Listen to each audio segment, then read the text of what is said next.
तो देखो दोस्तों, क्या है कि अपने ये है कि जिसमें चला रही थी, एक तो एमसीक्यू के लिए नेट जेआरएफ का पेपर आने वाला है अपना, उसके लिए क्लासेस चल रही थी। आरएस मेंस के लिए सीरीज चलाई रखी थी एक। तो इन सारी चीजों पे तो हम बात कर ही रहे हैं।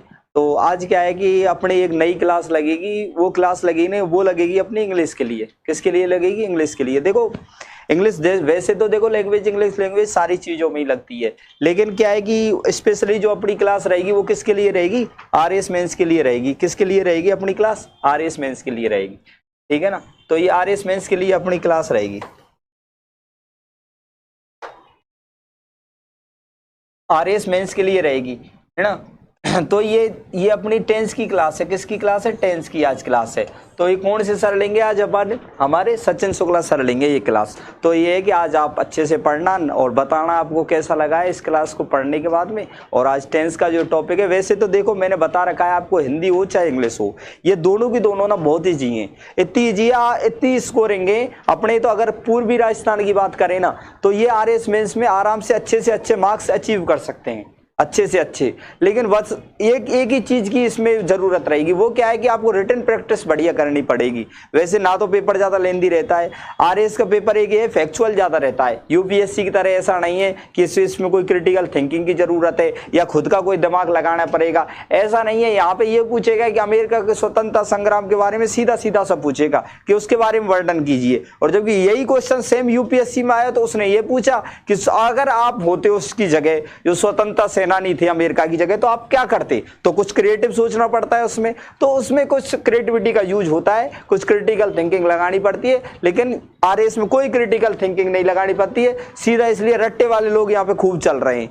इसलिए तो क्या है, अपने राजस्थान से ना आप ये सोच के देखोगे, जयपुर है अपना, तो उससे कोई भी सिलेक्शन नहीं होता है। ये जितने भी लोगों को देखते हो ना सेलेक्ट होते हैं, कोचिंग लगा रखे हैं, ऐसा कुछ नहीं है इनके बारे में। रियलिटी है, एक भी बंदा यहाँ से पढ़ के सेलेक्ट नहीं होता यूपीएससी के लिए। क्यों? क्योंकि आप कोई टीचर है ही नहीं, ना तो कोई राजस्थान क्रिटिकल थिंकर है, ना कोई ऐसा आंसर राइटिंग का बढ़िया कोई टीचर है, कोई अवेलेबल है ही नहीं है। हमारे पास तो वही सारे लोग हैं जो क्या है कि बस रटा हुआ पढ़ा देते हैं, कहानियों को सुना देते हैं बच्चों के लिए, और उससे कभी पॉसिबल नहीं है। आप कभी यूपीएससी मेंस तो निकाल ही नहीं सकते, प्रीलिम्स तो निकाल सकते हो, सीसेट जीएस तक वो निकाल सकते हो, लेकिन क्या है कि आप मेंस को कभी नहीं निकाल सकते अगर आपको जब तक की क्रिटिकल थिंकिंग नहीं आएगी, जब तक की आंसर राइटिंग का बढ़िया एक तरीका नहीं आएगा। तो देखो आज अपनी फर्स्ट क्लास हो रही है, आपको अच्छे से पढ़ना है। ये अपने सर हैं और आपके लिए आज टेंस पढ़ाएंगे, ठीक है? तो ये है कि आराम से आज पढ़ो, ठीक है? तो ये अब सर के बारे में इंट्रोडक्शन मैंने दे दिया, तो आज पढ़ो आराम से आप, ठीक है? सभी के लिए नमस्कार।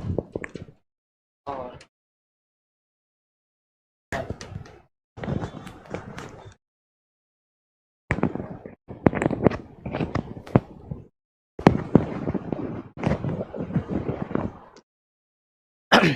मेरे सभी साथीगणों के लिए नमस्कार। और जो भी ऑफलाइन और ऑनलाइन जो छात्र छात्राएं हमें देख रहे हैं, उनके लिए ये अग्रिम सूचना यही है कि आने वाले समय में अंग्रेजी की जो क्लासेस होंगी वो यहाँ लगती रहेंगी।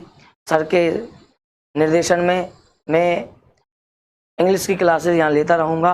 और मैं हरिशंकर सर, जिन्होंने मेरे ऊपर विश्वास दिखाया, मैंने मॉडर्न इंग्लिश जो कि मैंने पिछले 6 वर्षों से उसमें मेहनत कर रहा हूँ, एक तरीके से कहें तो पूरी लगन और निष्ठा के साथ लगा हुआ हूँ। आपके पास इंग्लिश को बहुत इजी वे में परोसने के लिए मैं प्रयत्नरत हूँ। और इसी के साथ आज हम इंग्लिश की क्लास स्टार्ट करते हैं। इसका एक पहला टॉपिक मैं मानता हूँ जो टेंस है, वो काफ़ी अहम टॉपिक जो है, वो उसके साथ हम शुरुआत करेंगे। तो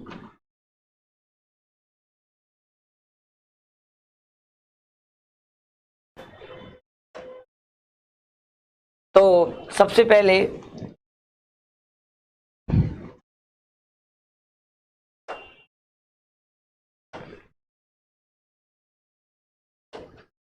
टेंस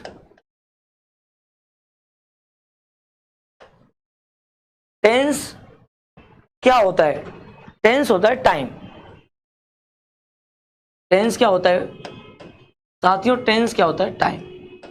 और मैं ये मानता हूँ, बहुत लोग इसकी डेफिनेशन लिखवाते हैं, लेकिन मैं ये मानता हूँ कि टेंस टाइम की कोई डेफिनेशन नहीं होती।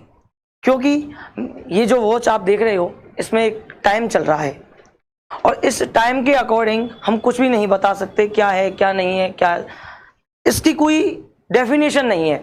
लेकिन इस टाइम में हो रहे इंसिडेंट्स, जो इंसिडेंट्स हो रहे हैं, जैसे कि मैं अब आपको पढ़ा रहा हूँ, आप लोग पढ़ रहे हो, आपके पापा घर से बाहर जा रहे हैं, आप घर में अंदर बैठे हुए हो, आप एसी में बैठे हुए हो, वातानुकूलन कमरे में बैठे हो, तो ये सब सारी चीजें क्या हैं बेटा? इंसिडेंट। क्या है? इंसिडेंट, घटना। क्या है? घटना। और टेंसों में फिर हम क्या करते हैं? टेंसों में करते हैं हम घटनाओं की स्टडी। और मैंने जो पहले स्टार्टिंग में जो बात बोली थी कि कोई भी डेफिनेशन नहीं होती है, तो डेफिनेशन तो होती ही नहीं है। सिर्फ टेंस में हम किसकी स्टडी करते हैं? टेंस में किसकी स्टडी करते हैं हम? घटनाओं की। किसकी स्टडी करते हैं? घटनाओं की। और इसी आधार पर, किस आधार पर? घटनाओं के आधार पर। कई बार क्या होता है, हम बुकिश लैंग्वेज को रटते रटते रटते रटते इतने बुकिश हो जाते हैं कि जो बाहरी जो चीज़ें हैं उनको अपन बिल्कुल भूल जाते हैं। कि अगर बाई चांस थोड़ा प्रैक्टिकली भी इस चीज़ को सोचें और यदि कोई हमसे कोई क्वेश्चन पूछ ले कि क्यों टेंस को 3 प्रकारों में ही क्यों विभाजित किया गया है, हालांकि 2 हैं, तीसरे पर अभी संशोधन चल रहा है, अभी उस पर चल रहा है कि फ्यूचर को रखा जाता है या नहीं रखा जाता, उस पर विचार विमर्श चल रहा है। अब इसी चीज पर वापस लौटते हुए 3 प्रकार के टेंस होते हैं। किस आधार पर? घटना के आधार पर, इंसिडेंट के आधार पर, इंसिडेंट के अकॉर्डिंग। इंसिडेंट के अकॉर्डिंग कितने भागों में बेटा विभाजित किया गया है? 3 भागों में। कितने भागों में विभाजित किया गया है? 3 भागों में। अब एक बात ध्यान रखना, हमेशा जो एजुकेशन होती है ना, वो एक सिर्फ पेपर के लिए नहीं होती है। जो एजुकेशन हम लेते हैं, शिक्षा जो हम लेते हैं, ग्रहण करते हैं, वो एक पेपर के लिए नहीं होती है, वो समाज में सोशलाइजेशन के लिए भी होती है। और बाई चांस आप इंग्लिश के बहुत बड़े धुरंधर बनते हैं और उसी बीच आपसे ये पूछ लिया जाए कि ये 3 प्रकारों में ही क्यों विभाजित किया गया, इसको 4 में 10 में क्यों विभाजित नहीं किया गया, तो आपको क्या आंसर देना है? सीधा सीधा कि जो घटनाएं होती हैं ना साहब, जो इंसिडेंट्स होते हैं, वो 3 टाइप्स में होते हैं। 3 टाइप्स, 3 टाइप में होते हैं। बताइए, मैं आपको अभी बताता हूं वर्बली। पहला, जो घटनाएं हो चुकी हैं। फर्स्ट, घटनाएं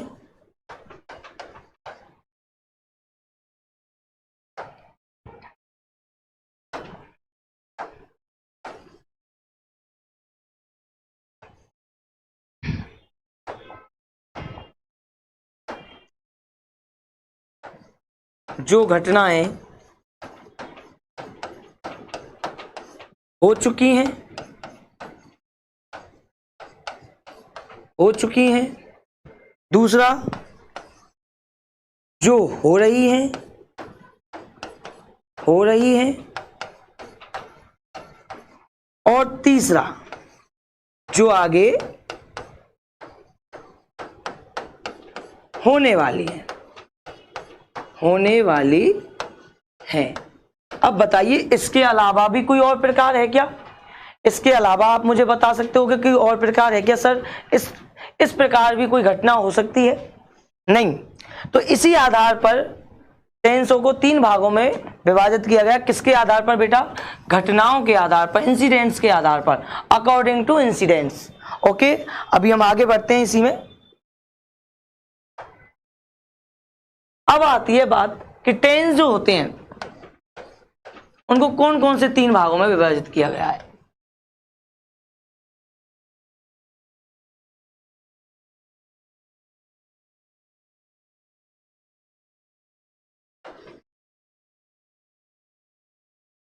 पहला होता है प्रेजेंट टेंस। कौन सा होता है? प्रेजेंट टेंस, जिसको अपन कहते हैं वर्तमान काल। वर्तमान काल। सेकंड होता है बेटा पास्ट टेंस। कौन सा होता है? पास्ट टेंस, जिसको अपन कहते हैं भूतकाल। काफी अजीब वियर्ड सा नाम है। यदि रात में अपन इसको पढ़ने बैठे और ये कहें भूतकाल तो बड़ा ऑकवर्ड सा लगता है। और उसके बाद नेक्स्ट आता है फ्यूचर, फ्यूचर टेंस। तो जिस तरीके से मैंने आपको बताया था कि घटनाएं 3 आधारों पर होती हैं, जो हो चुकी हैं, जो हो रही हैं और जो आगे होने वाली हैं। अब पहले उठा लेते हैं वर्तमान काल को। अच्छा, वर्तमान काल में ऐसी घटनाएं आती हैं जो अब चल रही हैं, जो अब चल रही हैं।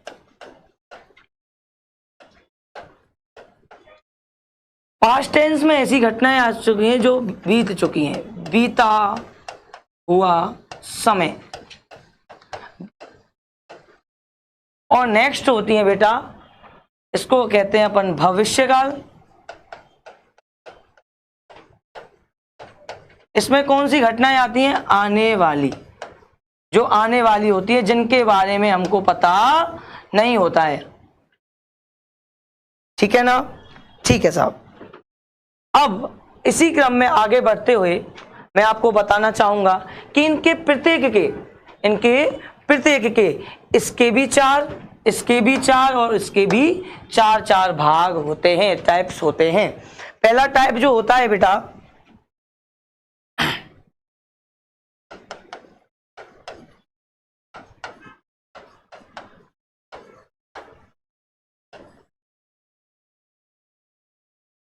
ठीक है, पहला जो टाइप होता है उस पर ध्यान देना।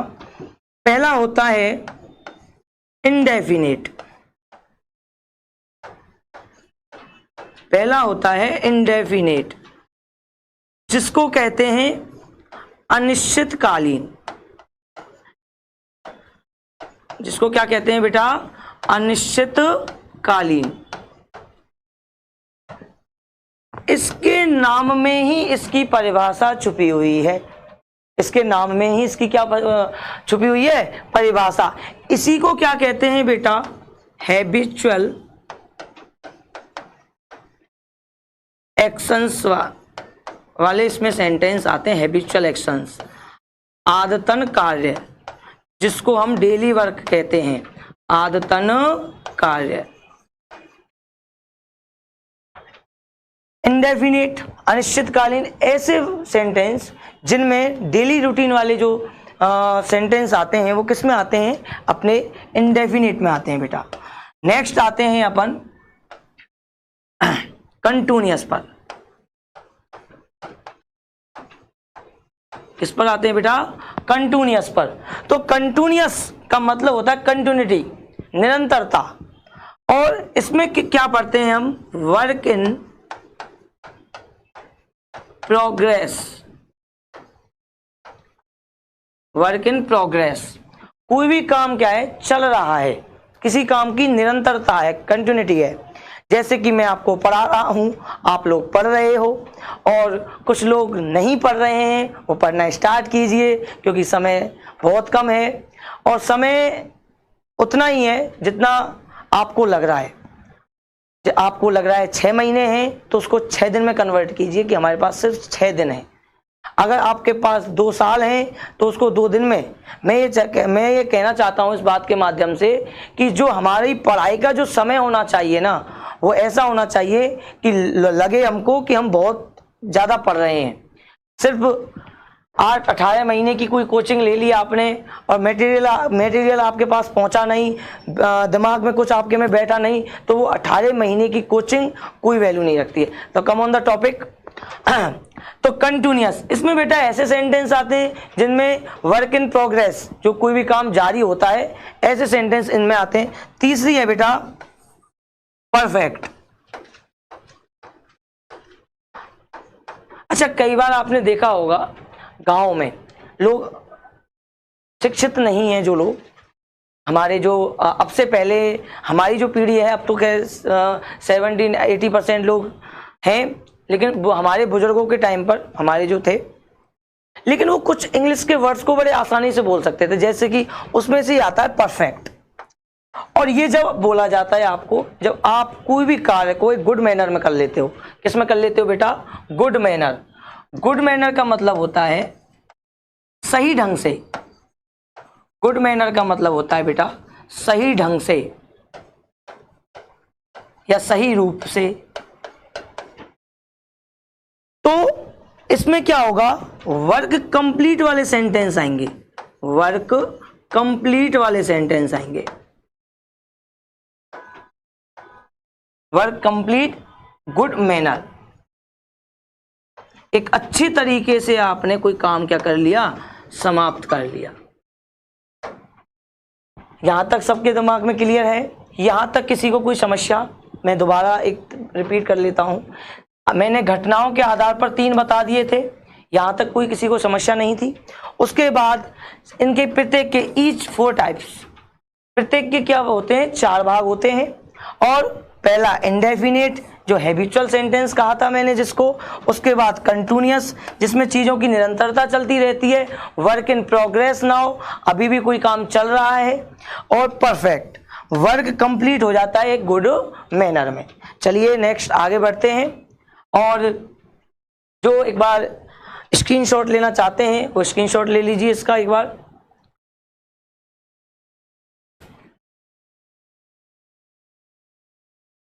चलिए फटाक से, ठीक है। और चौथा होता है perfect continuous. Perfect continuous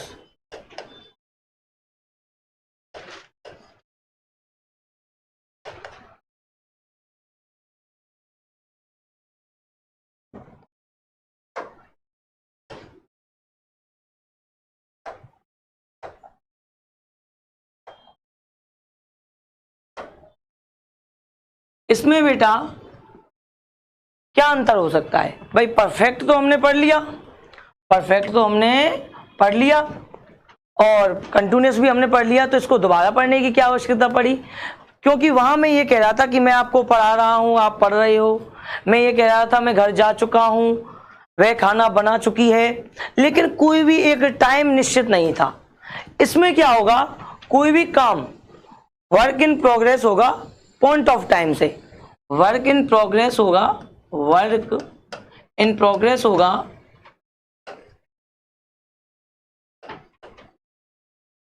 point of time से, पॉइंट ऑफ टाइम से। क्लियर है यहां तक? इसमें ऐसे सेंटेंस आएंगे, फॉर एग्जाम्पल वह 2 घंटे से खाना बना रही है। तो बना रही है बेटा वो तो चला गया कंटिन्यूअस में, निरंतरता में, कंटिन्यूटी में। और 2 घंटे, तो 2 घंटे में कुछ तो खाना बनाया होगा, कुछ काम तो वर्क कंप्लीट किया होगा, तो ये क्या हो जाता है? Perfect continuous. ये इनके 4 भाग थे। उसके बाद जब हम आते हैं तो इनके भी प्रत्येक के क्या भाग होते हैं? Each of 4 types. इनके भी प्रत्येक के क्या भाग होते हैं बेटा? 4 भाग होते हैं। पहला होता है जिसको कहते हैं अपन अफर्मेटिव। अफर्मेटिव जिसको अपन बेटा बोल देते हैं सिंपल सेंटेंस। सिंपल सेंटेंस क्या बोलते हैं बेटा? Simple sentence. इसको हिंदी में बोलते हैं बेटा सकारात्मक। क्या बोलते हैं बेटा? सकारात्मक। और इसको बोलते हैं साधारण। दोनों में कोई भी अंतर नहीं है। ऐसे सेंटेंस जिनमें ना तो कोई क्वेश्चन वर्ड आता है, ना तो कोई क्वेश्चन वर्ड आता है, और ना कोई नेगेटिव वर्ड नॉट, ये भी जिनमें नहीं आता है, ऐसे जो सेंटेंस होते हैं वो अफर्मेटिव कहलाते हैं। क्लियर है बेटा? नेक्स्ट चलते हैं। ज़्यादा लॉन्ग नहीं खींचेंगे इस चीज़ को क्योंकि ये नॉर्मल है। उसके बाद आता है बेटा नेगेटिव, नेगेटिव सेंटेंस, जिसको बोलते हैं बेटा नकारात्मक वाक्य, नकारात्मक वाक्य। आप लोगों को समझ में तो आ रहा है ना? आप लोगों को समझ में तो आ रहा है ना? अगर कोई क्वेश्चन है तो आप प्लीज कमेंट में बताइए, यदि कोई समस्या है तो मैं उसको रिपीट कर देता हूं। नकारात्मक वाक्य, और नॉर्मल सी बात है, जब मैंने यहां ये लिखा कि नॉट नहीं आएगा, क्वेश्चन वर्ड नहीं आएगा, तो वो तो साधारण हो गया खुद से ही। अब जैसे ही ये नेगेटिव वर्ड जुड़ा है तो आपको कॉमन सेंस ये होना चाहिए कि इसमें अब कौन सा वर्ड आएगा? नेगेटिव वर्ड आएगा। कोई भी किसी भी प्रकार का नेगेटिव सेंस इसमें हो सकता है, वर्ड छोड़िए आप, नहीं तो सेंस पे बात करते हैं, जिसमें इसमें कोष्टक में इसको नोट को लिख देते हैं। तो ये नेगेटिव सेंटेंस हो गए। अब आते हैं नेक्स्ट थर्ड पर,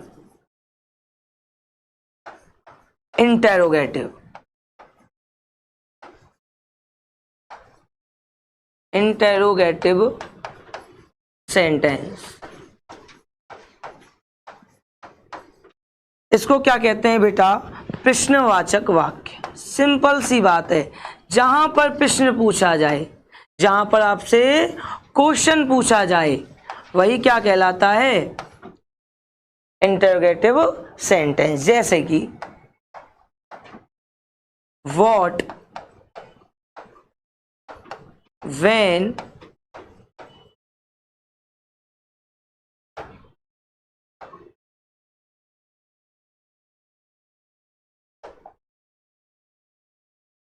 what, when, where, etc। ऐसे वर्ड जहां आ जाएं, वो कौन सा सेंटेंस होता है बेटा? Interrogative sentence. नेक्स्ट आ जाते हैं चौथे पर, इंटेरोगेटिव नेगेटिव। इंटेरोगेटिव नेगेटिव, मेरे हिसाब से सभी आप लोग समझ गए होंगे अब तो कि इसमें क्या आने वाला है। जल्दी से कमेंट करके बताइए, फटाक से बताइए कि इंटेरोगेटिव नेगेटिव, ये दोनों एक साथ लिख दिए मैंने, इसकी क्या होगा? इसका प्रश्नवाचक नकारात्मक तो हिंदी होती है, प्रश्नवाचक नकारात्मक, नकारात्मक वाक्य। अब फटाफट से बताइए इसमें क्या होगा, जल्दी से कमेंट करके बताइए क्या होगा इसका। इसका होगा बेटा, जिसमें क्वेश्चन वर्ड भी आता है, जहां पर प्रश्न भी पूछा जाता है, और जहां पर नेगेटिव वर्ड नॉट भी आता है। जहां पर ये दोनों आते हैं वो कौन से कहलाते हैं? Interrogative negative. फटाफट से स्क्रीनशॉट ले लीजिए एक, जल्दी से, जो हैं वो फटाक से अपना स्क्रीनशॉट ले लीजिए। चलिए इसी के साथ आगे बढ़ते हुए बेटा एक चीज हमेशा याद रखना कि हम लोग जब कंपटीशन में उतरते हैं तो एक बहुत बड़ी भ्रांति मन में उत्पन्न होती है हमारे कि हम लोग बड़े हो गए हैं।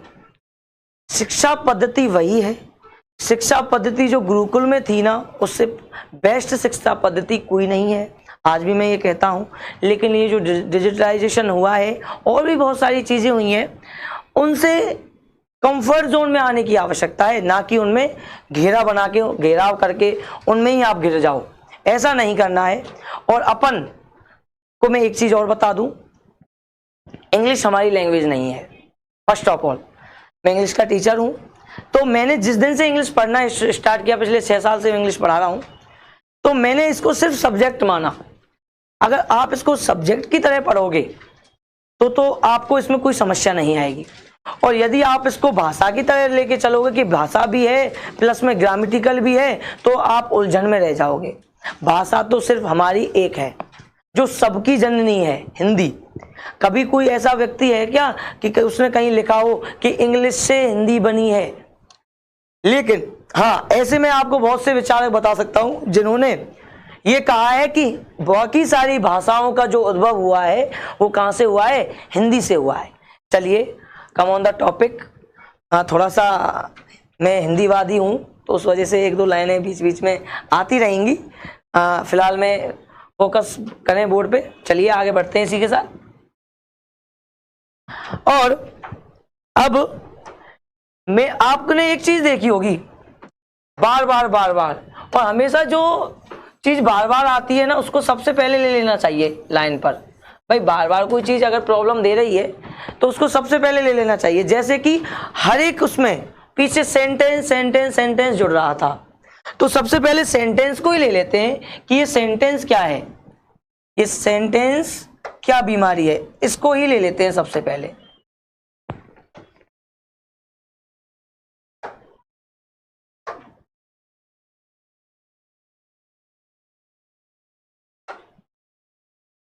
सेंटेंस। सभी कमेंट में मुझे जल्दी बताइए सेंटेंस माने होता क्या है भाई, फटाक से बताइए क्या होता है। सेंटेंस माने होता है वाक्य। क्या होता है? वाक्य। सेंटेंस माने होता है बेटा वाक्य। और हिंदी में वाक्य की जो परिभाषा है वो है दो या दो से अधिक शब्दों के सही मेल को, दो या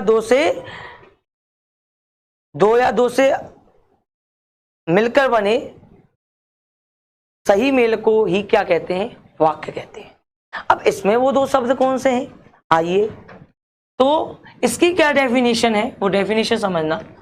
the correct combination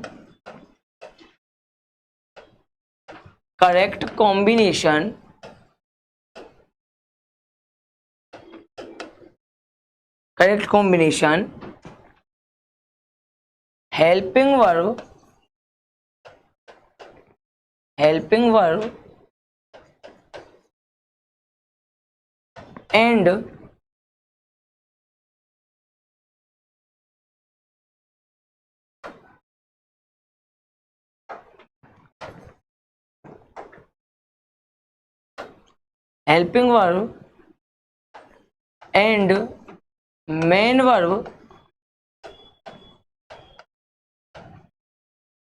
it's called sentence. समस्या में से समस्या ढूंढेंगे हम ग्रामर में, और हम क्या करेंगे? ग्रामर के साथ खेलेंगे। जैसे कि होली खेली जाती ना, लेट्स प्ले होली, ऐसी लेट्स प्ले क्या होगा? ग्रामर होगा। बस आप हमारे साथ बने रहिए। जिस तरीके से हम आप तक चीज़ों को पहुंचा रहे हैं आप उनको समझिए। यहाँ से क्लास को ख़त्म करने के बाद आप क्लास ख़त्म मत कीजिए, जो पढ़ाया है उसको आप वापस से रीड कीजिए। Come on the topic. तो द करेक्ट कॉम्बिनेशन माने हो गया बेटा सही मेल। क्या हो गया बेटा? सही मेल। क्या हो गया? सही मेल। और हेल्पिंग वर्ब माने हो गई सहायक क्रिया।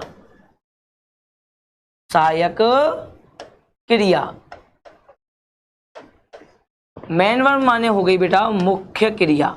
ये तो आप सभी जानते हो, इसमें कुछ नया नहीं है। तो इसका मैं हिंदी बताऊं आपको तो क्या होगा? सहायक क्रिया और मुख्य क्रिया के सही मेल को ही क्या कहते हैं? वाक्य कहते हैं। मुख्य क्रिया और सहायक क्रिया के सही मेल को ही क्या कहते हैं? वाक्य कहते हैं इंग्लिश में। ठीक है ना? और हिंदी का वो आपको पता होगा।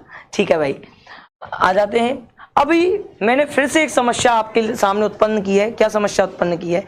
जब मैं आपसे कह रहा था कि एक बार बार एक शब्द जुड़ रहा था पीछे सेंटेंस, तो सबसे पहले मैंने उसको उठा लिया कि ये क्या बीमारी है, पहले इसका सॉल्यूशन ढूंढा। अब आप मुझे बताइए इसमें दो चीजें आपको नहीं लग रही हैं या नहीं लग रही? एक तो बेटा हेल्पिंग वर्ब लग रही है या नहीं लग रही? नहीं। और दूसरी है बेटा मेन वर्ब। क्या है बेटा? Main verb. तो जो पहली जो समस्या है पहले उनका सॉल्यूशन ढूंढेंगे, उसके बाद अपन आगे बढ़ेंगे। तो सबसे पहली समस्या है helping verb. Number first, helping verb.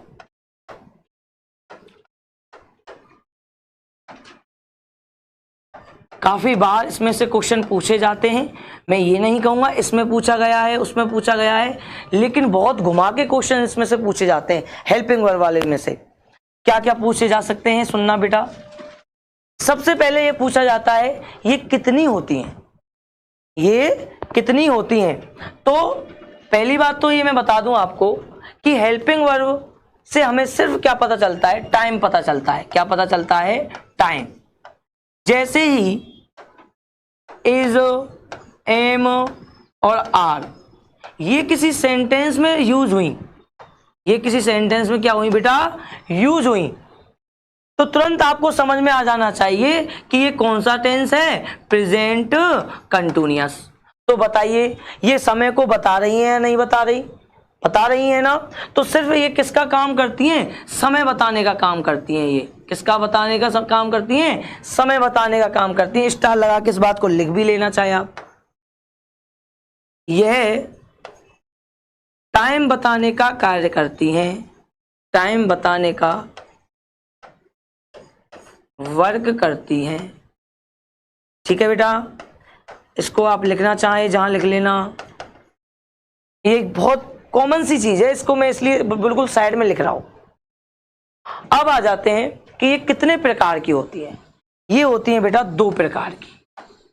कुछ लोग 11 लिख देते हैं, कुछ लोग 13 लिख देते हैं। अरे मेरे भोले हो, ऐसे नहीं है।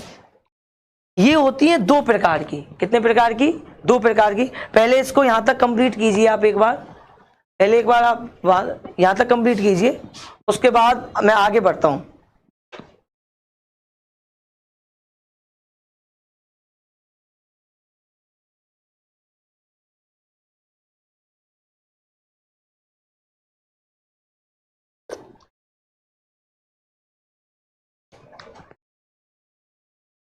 देखिए चाय की चुस्की बहुत ज़रूरी है, इसके बिना तो कुछ भी संभव नहीं है, और इसी से चलते हैं। कुछ लोग को किसी और चीज़ का नशा होता है, किसी को किसी चीज़ का नशा होता है, और पढ़ाने वाले जो टीचर्स होते हैं, पढ़ने वाले जो स्टूडेंट होते हैं ना, उनको चाय की चुस्की का नशा होता है। चलिए लौटाते हैं। यहाँ तक मैं उम्मीद करूँगा यहाँ तक आपको समझ में आ गया होगा अच्छे से, और इसको आप एक बार स्क्रीनशॉट ले लीजिए इसका, एंड देन हम फिर से यहीं से स्टार्ट करेंगे। चलिए, उम्मीद करूंगा मैं आपने लिख लिया होगा या स्क्रीनशॉट ले लिया होगा। मैंने डाला था ऊपर हेल्पिंग वर्ब, उन्हें डाल लेते हेल्पिंग वर्ब। हेल्पिंग वर्ब जैसा कि मैंने आपको बताया वो आप लिख लेना वहीं पे स्टार लगा के उस चीज को, कि ये कितनी होती है। ये एक तो ये टाइम को बताती है, सिंपल सी बात है। इसको बताती हैं टाइम को। कितनी होती हैं, 2 होती हैं। कितनी होती हैं बेटा, 2। पहली होती है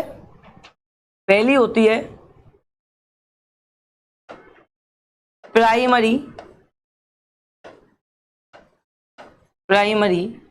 helping verb. Primary helping verb, primary helping verb. इनका क्या काम है, ये समय को बताती हैं, सेंटेंस में सबसे पहले आती हैं। तीसरी, ये होती कितनी है, 11। कितनी होती हैं भाई, 11 होती हैं। अरे कितनी होती हैं रे रसगुल्लों, कितनी होती हैं, 11 होती हैं। मेरे शेरनियों, मैं आपसे ये वादा करता हूं कि यदि इंग्लिश को मेरे तरीके से पढ़ा गया, क्योंकि मैंने इंग्लिश को पढ़ा नहीं है सब्जेक्ट की तरह या एक लैंग्वेज की तरह नहीं, मैं इंग्लिश में एक तरीके से अंदर तक डीप जाना चाहता हूं, और मैं ये चाहता हूं कि मैं अभी कुछ भी नहीं सीखा हूं, मैं तो ये कहता हूं इंग्लिश में, और मैं अभी इतना काम करना चाहता हूं इंग्लिश के ऊपर कि ये जो बच्चों के लिए एक बहुत बड़ा तूफान बना पड़ा है इंग्लिश का, तो मैं उनके पास एक ऐसी चीज पढ़ो सकूं कि बेटा ये रही आपकी इंग्लिश, आप इसको पढ़ लीजिए, उसके बाद आपको कोई समस्या नहीं आएगी।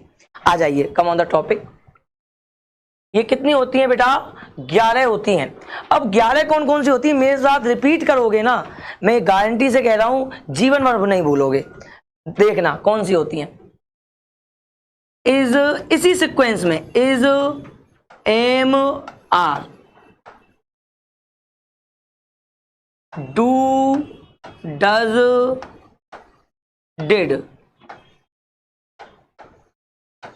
हैज, हैव, हैड, वॉज और वर। देखना, बोलो हो गई क्या 11? अरे शेर शेरनियों हो गई हैं क्या 11? देखना 1 2 3 4 5 6 7 8 9 10 11। और इसको इसी सीक्वेंस में याद करो एक बार कि is, am, are, do, does, did, has, have, had, was, were. बताइए कोई समस्या नहीं आएगी, मैं कह रहा हूं याद हो गई होगी, कंफर्म याद हो गई होगी। अब कुछ बातें इनके बारे में अपन कर लेते हैं। जैसे पड़ोसन आंटियां जो होती हैं वो काफ़ी आपस में चुगली करते हैं ना, तो ऐसे ही इनके बारे में अब थोड़ी दो बातें बना लेते हैं। ज़्यादा तो बातों का समय नहीं है, 2 बातें बना लेते हैं। क्या बातें हैं इनके बारे में? वो 2, इधर ध्यान देना। पहली बात तो बेटा आप मुझे बताना कि मैं यहाँ पे लिख रहा हूं कि इज, एम, आर, ये लिख दिया मैंने, और यहां पे कुछ सब्जेक्ट मैंने लिख दिए,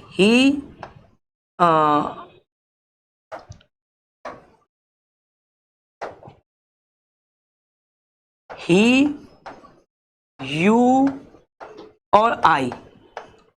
तो सब्जेक्ट को तो मेरे हिसाब से सभी समझते होंगे। कक्षा 4th या 5वीं या 6ठी में आपने ये सब चीज पढ़ ली होंगी, और नहीं पढ़ी होंगी तो मैं बैठा हूं यहाँ, मैं ये डाउन नहीं करूंगा आपको कि आपने कक्षा 6ठी में नहीं पढ़ा, 6th क्लास में। अरे ये तो 6th स्टैंडर्ड की चीज है। मैं 6th स्टैंडर्ड से ही शुरू करूंगा और मैं आपको उस लेवल तक लेके जाऊंगा जहां इंग्लिश खत्म होती है, जहां इंग्लिश ग्रामर खत्म होती है। आ जाइए। तो भैया ही के साथ क्या आता है? इज आता है, सबको पता है, सभी होशियार हैं। यू के साथ क्या आता है? आर आता है। मैं सही हूं क्या? कमेंट में बताइए क्या मैं सही हूं। और आई के साथ क्या आता है? एम आता है। तो बताइए मेरे शेर शेरनियों कि ये सब्जेक्ट के नंबर के अनुसार बदलती हैं या नहीं बदलती हैं? बदलती हैं ना। तो इनके बारे में एक बात बन गई। क्या बात बन गई? कि ये सब्जेक्ट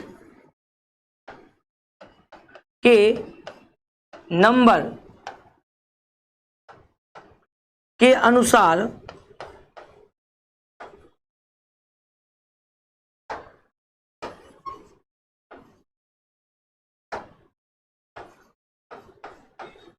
अकॉर्डिंग बदल जाती हैं, बदल जाती हैं। एक बात तो ये बन गई इसके बारे में। अच्छा एक बात बताना कि भैया प्रेजेंट टेंस में तो इज, एम, आर लग रही है, पास्ट में वॉज लग रही है या नहीं लग रही, पास्ट परफेक्ट में हैड लग रही है। तो ये टेंस के अनुसार भी क्या हो जाती हैं? बदल जाती हैं। ये इनके बारे में दूसरी बात क्या हो गई बेटा? ये टेंस के अकॉर्डिंग भी, टेंस के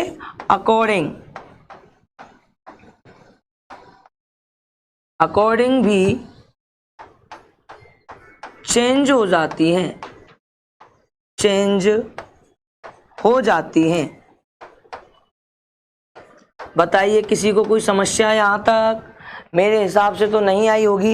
एक बार फटाफट से स्क्रीनशॉट ले लीजिए इसका, ज़्यादा समय व्यर्थ नहीं करते हुए फटाफट से ले लीजिए।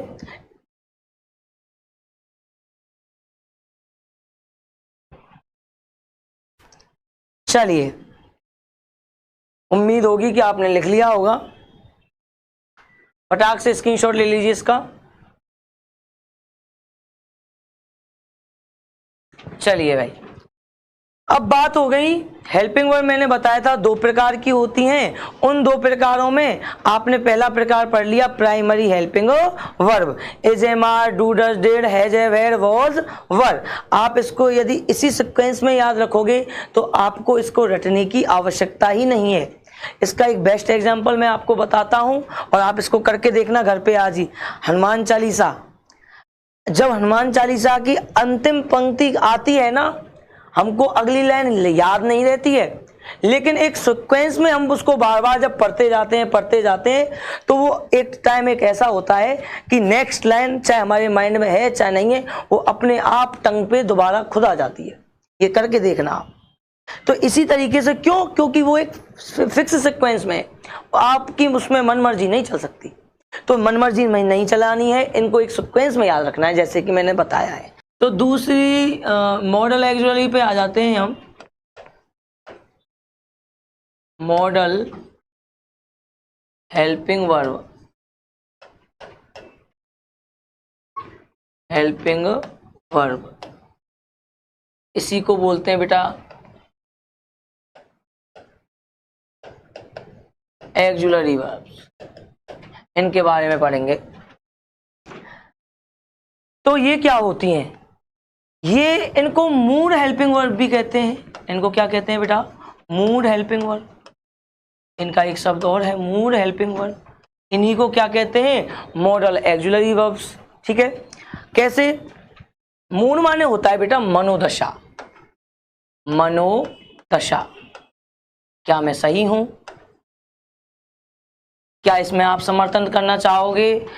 मन की स्थिति, मन की स्थिति। तो सीधी सीधी सी परिभाषा बन जाती है इसकी बेटा, डेफिनेशन बन जाती है कि वे हेल्पिंग वर्ब्स जो मन की स्थिति, हमारे मूड, मन की स्थिति को प्रकट करें, वो ऐसी हेल्पिंग वर्ब क्या कहलाती है? Model helping verb. जो कि होती कितनी है बेटा? 13। कितनी होती हैं? 13। कौन कौन सी होती हैं उनको एक सीक्वेंस में पढ़ेंगे अपन। पहली होती है, देखो, can, could, may, might, must, will, would, shall, should, ought to,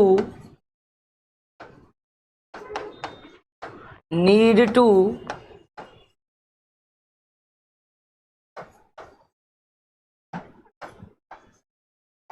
dare to और यूज टू। बेटा ये जो है ना, इस बड़ा कंट्रोवर्सी में रहता है।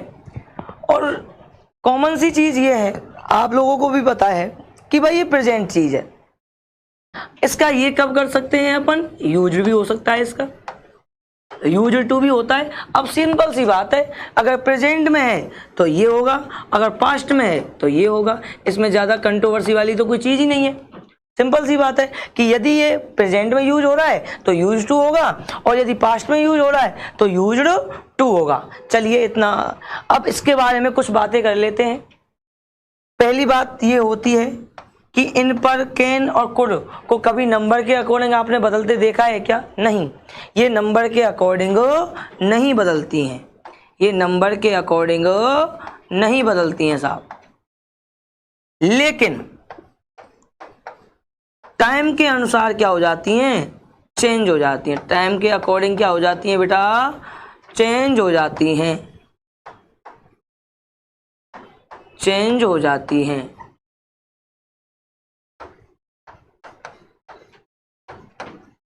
हो जाती हैं। बताइए यहां तक किसी को कोई समस्या है क्या? किसी को कोई समस्या हो तो बताइए कमेंट में फटाफट से। चलिए इसका फटाफट से स्क्रीनशॉट ले लीजिए। अच्छा, इस चीज को जरूर लिख लेना, ऐसी सहायक क्रियाएं जो हमारे मन की स्थिति की असर, कैसा असर हो रहा है, किसी चीज की क्षमता में दिखा रहा हूँ, कैपेसिटी दिखा रहा हूँ, किसी चीज में आपको धमकी दे रहा हूँ, किसी चीज का दृढ़ संकल्प कर रहा हूँ, डिटर्मिनेशन, वार्निंग, ठीक है, ऐसी अगर मैं चीजें कर रहा हूँ, वो क्या इम्पैक्ट डालती हैं? इम्पैक्ट, इम्पैक्ट माने क्या होता है बेटा? बताना जरा मुझे आता नहीं है। फटाक से कोई मुझे इम्पैक्ट का बताएगा। इम्पैक्ट के 3 कर सकते हैं हम। प्रभाव हो गया, अकॉर्डिंग टू सिचुएशन, जैसी सेंटेंस में सिचुएशन उत्पन्न होती है उसी तरीके से। असर, अरे ये वो वाला असर नहीं है, ये ध्यान रखना भाई। असर मतलब फर्क, और एक होती है बेटा फर्क। आपकी वोकैब भी यहां से, ठीक है ना, कोई दिक्कत किसी को? स्क्रीनशॉट ले लीजिए इसका, और जो लिख रहे हैं फटाक से नोट कीजिए, फिर आगे बढ़ते हैं।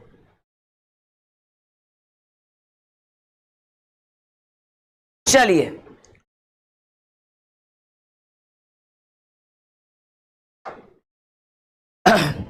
तो मैंने बताया था आपको कि हेल्पिंग वर्ब जो हैं वो दो प्रकार की होती हैं, primary helping verb, model auxiliary, mood helping verbs, दोनों के बारे में पढ़ लिया।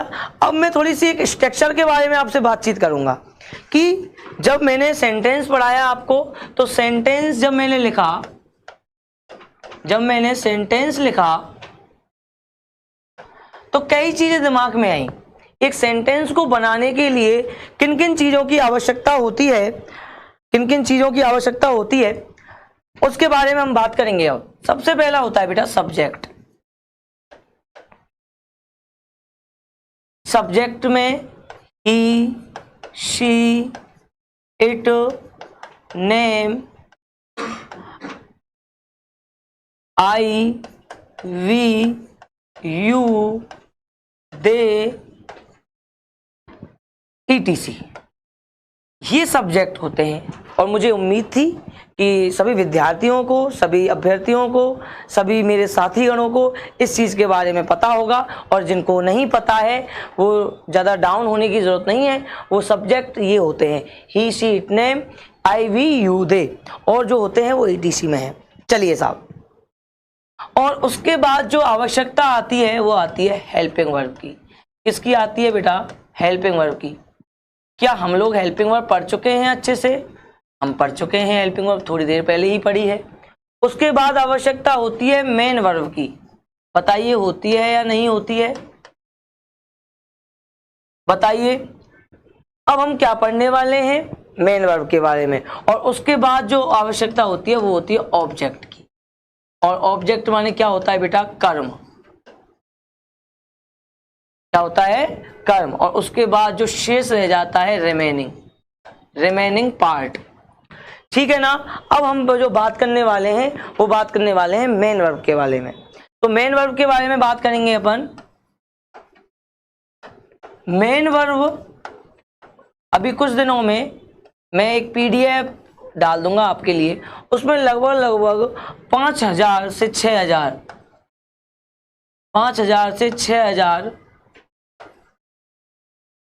वर्ब्स होंगी, first form, second form, third form. और उनको याद करने के लिए तो कहूंगा मैं आपसे, और उनको याद करने के बाद भी मैं आपसे ये बोलूंगा कि बेटा इसमें से आएगी नहीं, वो तो अकॉर्डिंग टू टेंस आती हैं। जिस तरीके का चलता है माहौल, जिस तरीके का पेपर का लेवल होता है, ठीक है ना, उस ड्यूरेशन में जो वर्ब्स पॉपुलैरिटी में चल रही हैं उनको अपने ध्यान में रखिए। लगभग 2 से 3 हजार वर्ब्स आपको याद होनी चाहिए कम से कम। ये तो कम से कम बता रहा हूं आपको। और मेन वर्ब में क्या है? मेन वर्ब मुख्य क्रिया, जिनके 3 प्रारूप होते हैं, फॉर्मेट होते हैं। पहला फर्स्ट फॉर्म, दूसरा सेकंड फॉर्म, और तीसरा थर्ड फॉर्म। बताइए यहां तक किसी को कोई समस्या है क्या? मेन वर्ब ये हो गई आपकी। बताइए किसी को कोई समस्या है क्या इसमें? नहीं है। आ जाइए आगे बढ़ते हैं। अच्छा, हमने सब्जेक्ट भी पढ़ लिया, हमने हेल्पिंग वर्ब भी पढ़ ली, हमने मेन वर्ब भी पढ़ ली। अब लास्ट का जब सेंटेंस हम बनाते हैं तो एक सेंटेंस के लिए जो चीजें चाहिए बनाने के लिए, जैसे कि चाय पे ही बात कर लेता हूँ। चाय बनाने के लिए चाय पत्ती चाहिए होती है, शुगर चाहिए होती है, और इलायची अगर आप डालना चाहो तो वो भी चाहिए होती है। तो मतलब जो चीज़ें चाहिए होती हैं उनके बारे में बात कर लेते हैं। यहाँ तक हमारी बातें हो गई थी मेन वर्ब तक। अब बात करते हैं ऑब्जेक्ट के बारे में। इस ऑब्जेक्ट की जरूरत आपको हर एक टॉपिक में पढ़ने वाली है। इस ऑब्जेक्ट की प्रायोरिटी की जरूरत भी आपको active passive, direct indirect, prepositions, conjunctions, हर जगह आपको ये ऑब्जेक्ट मिलेगा। और उस ऑब्जेक्ट के में आपको ये क्वेश्चन जरूर मिलेगा कि प्रायोरिटी किसे दी जाए। तो इसका एक सेपरेशन में मैं आपको इसको पढ़ाऊंगा ऑब्जेक्ट को। एक बार आप पहले इसको नोट कर लीजिए, स्क्रीनशॉट ले लीजिए इसका। 5 मिनट के अंदर अंदर मैं आपको ऑब्जेक्ट का क्लियर करवाने वाला हूं।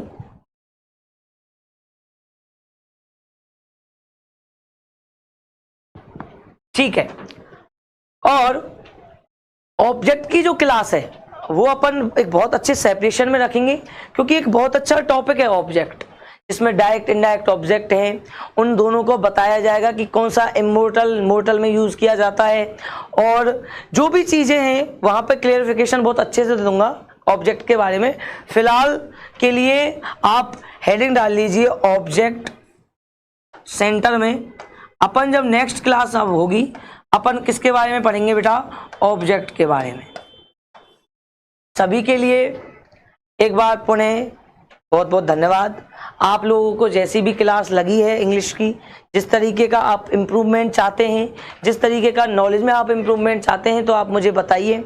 और कुछ ही दिनों में हमारी किताबें, बुक्स पब्लिश हो रही हैं, और उनके बारे में भी आपसे जो हमारे डायरेक्टर सर हैं, CEO हैं पब्लिकेशन के, हमारे हरिशंकर सर, वो आपको जानकारी देंगे। धन्यवाद, नमस्कार, राधे राधे, राम राम साहब।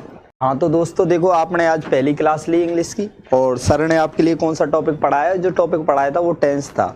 उम्मीद होगी कि आपको अच्छा समझ में आया होगा। मतलब ये एक 6-7 साल से सर पढ़ा रहे हैं, और खूब सारी नॉलेज है, अच्छी कमांड है लैंग्वेज पे, तो कोई दिक्कत नहीं आई होगी। अगर कोई कैसी भी समस्या हो तो देखो आराम से आप कॉल करके वो बता सकते हो। जैसे स्टार्टिंग में जो मैंने आपको PPT बताई थी, उसमें उनका कॉन्टैक्ट नंबर है, अगर किसी भी टॉपिक को रिलेटेड कोई प्रॉब्लम आ रही है।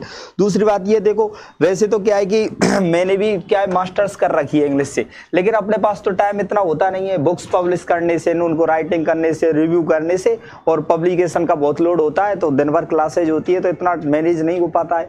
और गला भी बहुत ज़्यादा खराब चल रहा है, इसलिए तो इतना नहीं होगा मैनेज। तो इसलिए क्या है, अपने क्या सारे टीचर्स लगाए जाएंगे। देखो सुनो, एक तो अब मैंने बोला, एक तो क्या है अपन हिस्ट्री देखो, और हिस्ट्री में भी देखो अपने 5 सेगमेंट हो। क्या है, एक तो अपने राजस्थान वाला हो गया, ठीक है, एक सेगमेंट हो गया राजस्थान वाला। दूसरा अपना सेगमेंट कौन सा है? एक राजस्थान वाला हो गया। दूसरा सेगमेंट देखो एंशिएंट, और एंशिएंट में कौन सा है? इंडियन वाला। एंशिएंट में कौन सा है? इंडियन। हम बात इंडियन की कर रहे हैं यहाँ पर। देखो तीसरा कौन सा सेगमेंट हो गया अपना? वो हो गया मिडेवल। कौन सा हो गया? मिडेवल। देखो सुनो, ये मिडेवल हो गया तीसरा। मिडेवल ये भी इंडियन है, इंडियन हिस्ट्री है ये भी। और अपना चौथा कौन सा हो गया? मॉडर्न। कौन सा हो गया? मॉडर्न। देखो मॉडर्न ये भी क्या है? इंडियन हिस्ट्री है। ये अपने कितने सेगमेंट हो गए टोटल? 4। एक ये अपना दूसरा एंशिएंट, तीसरा मॉडर्न, और मतलब तीसरा मिडेवल और चौथा मॉडर्न। ये देखो, इसके अलावा जो अपना 5वां सेगमेंट है ना, वो किसका होता है? वो वर्ल्ड का होता है। देखो अगर आप या नेट JRF दो, या हिस्ट्री से फर्स्ट ग्रेड दो, व्याख्याता दो, या असिस्टेंट प्रोफेसर दो, 5 सेगमेंट आएंगे। RS मेंस में भी 5 सेगमेंट आते हैं। और देखो इनमें से जो सबसे टफ है ना, सबसे टफ तो ये है सेगमेंट। कौन सा? राजस्थान वाला। बहुत प्रॉब्लम देता है, इतना आसान नहीं है। आपको राजस्थान का पढ़ के लगता होगा 2-4 चीजें सीख ली तो बहुत आसान है, नहीं है। और इसके बाद में दूसरे नंबर पर जो टिपिकल है वो है एंशिएंट, और ये मिडेवल आसान है खूब, और मॉडर्न भी। और सबसे आसान जो है ना वो वर्ल्ड है। देखो वर्ल्ड हिस्ट्री है ना, वो सबसे आसान है, एकदम सीक्वेंस में सारी चीजें सही हैं।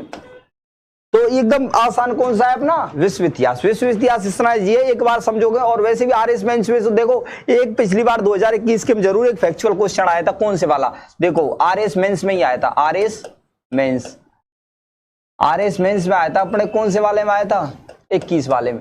एक जो वर्ल्ड हिस्ट्री से क्वेश्चन आया था, उसमें था जो द लास्ट सपर। कौन सी थी? द लास्ट सपर। एक पेंटिंग है अपनी, कौन सी पेंटिंग है? द लास्ट सपर। और जो ये द लास्ट सपर पेंटिंग है ना, इस पेंटिंग को, ये पेंटिंग किसने बनाई थी? ये तो बच्चे को पता है, 10th क्लास का भी बच्चा जानता है इस चीज को कि लास्ट सपर किसने बनाई थी। लास्ट सपर बनाई थी अपनी किसने? Leonardo da Vinci. किसने बनाई थी? Leonardo da Vinci. कैसा था? एक मतलब ऐसे बोल सकता है बहु प्रतिभा का धनी था। कैसे? वर्सेटाइल पर्सनालिटी था। कैसे? देखो वो चित्रकार था, वो दर्शन को अच्छा जानता था, पॉलिटी को अच्छा जानता था, नहीं है क्या? वो ऐसा कोई नहीं था उस टाइम पे, जितने भी सब्जेक्ट की नॉलेज थी वो सारी थी उसके पास में। मतलब ये कि इतना बड़ा विद्वान आदमी था। कौन? Leonardo da Vinci. और देखो एक मेमोरी क्या है, जब हम मनोविज्ञान पढ़ेंगे तो मैं अलग अलग मेमोरी बताऊंगा। किसी में क्या चित्रात्मक मेमोरी होती है, तो जब हम स्मृति के बारे में पढ़ेंगे तो वहां पे सारी चीजें बुद्धि में पढ़ेंगे, नहीं है क्या? तो वहां पे और चीजों की क्लियरिटी आ जाएगी कि पेंटर के लिए कैसी मेमोरी चाहिए, उसके लिए कैसी चाहिए। ये भी आरएस मेंस में अपने किस में लगता है? जो मनोविज्ञान है, जो कि साइकोलॉजी है, उस सब्जेक्ट में लगता है। तो इंग्लिश की क्लास तो हो गई थी और मैंने ये बताया कि ये तो ए सेगमेंट, एक तो कौन सा? हिस्ट्री के पूरे 5 सेगमेंट। इसके अलावा देखो और क्या रहेगा अपना। देखो पॉलिटी है ना, जो पॉलिटी का कौन सा पोर्शन? देखो पॉलिटी का जो पोर्शन है कॉन्स्टिट्यूशन वाला, जो कॉन्स्टिट्यूशन वाला पोर्शन है, मतलब कौन सा है? संविधान वाला पोर्शन है। ये संविधान वाला पोर्शन भी मैं ही पढ़ाऊंगा। बहुत शानदार है अपना, देखना आप। अब इसके अलावा एक में क्या पढ़ाऊंगा आपके लिए? फिलॉसफी पढ़ाऊंगा। और क्या है? सोशियोलॉजी को भी मैं पढ़ाऊंगा। अगर हो सकते हैं अपने एक भाई हैं प्रोफेसर हैं, तो वो अगर उनके पास में समय रहा तो भाई से क्लास लगवा देंगे। अब देखो ये हो गई फिलॉसफी, हो गई सोशियोलॉजी, हो गई, और कौन सी अपनी? एक हो गई अपनी साइकोलॉजी। तो ये जो अपना पोर्शन है ना, ये वाला तो मैं ही कराऊंगा। ये सबसे शानदार है अपने सब्जेक्ट। और फिलॉसफी और इंडियन हिस्ट्री के मामले तो अपनी कोई टक्कर में ही नहीं है। देखो मैंने ये बता ही दिया था स्टार्टिंग में कि राजस्थान में कैसे टीचर है, वो सब रट्टेबाज है। मेरे को एक का पता है कौन कितने पानी में। देखो जो पॉलिटी के लिए जो पोर्शन है, कौन से वाला? थिंकर्स वाला पोर्शन है, जो कि हम पाश्चात्य थिंकर्स पढ़ रहे हैं।